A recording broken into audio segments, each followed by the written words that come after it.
Well, so far we're only hearing from unnamed administration sources, but what they're saying is that we will hear about this firsthand Wednesday morning from President Barack Obama here in Washington. We also expect to hear from U.S. Secretary of State John Kerry. He's in Vienna, Austria, at the Iran nuclear talks. He's expected to speak publicly as well, and we expect Secretary Kerry to travel to Havana to raise a flag over what is now the intersection in Havana, what will then become the U.S. Embassy, the first time there will be a U.S. Embassy on Cuban soil in over 40 years.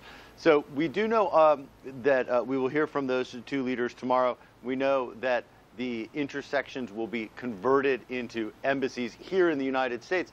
The Cuban intersection, they've erected a flagpole where they expect to raise the Cuban flag, the first time that that flag has flown here in Washington since 1961. Back to you. Well, Jim, how significant is this development in regards to diplomatic relations between the two countries?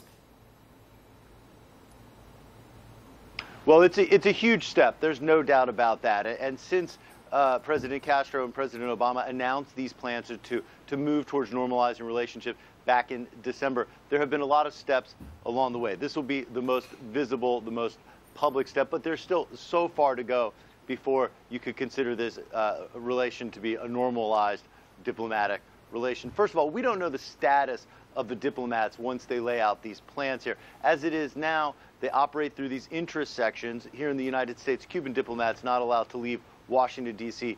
or New York. So we don't know if they will still have this kind of limited opportunity for diplomats to travel within the country. But there are much bigger issues as well. From the U.S. point of view, human rights in Cuba. From the U.S. point of view, law enforcement issues, including fugitives that are thought to be in Cuba. And most importantly and significantly and visual, symbolic, is the embargo between the U.S.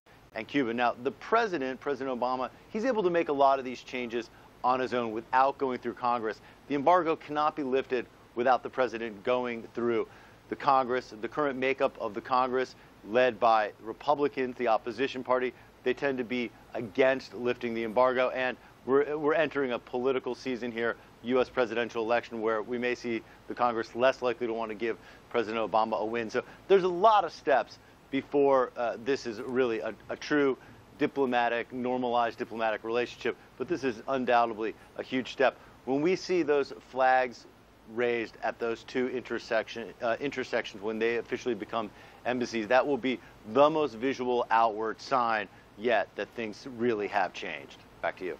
Thank you very much. Our correspondent, Jim Spellman in Washington, D.C.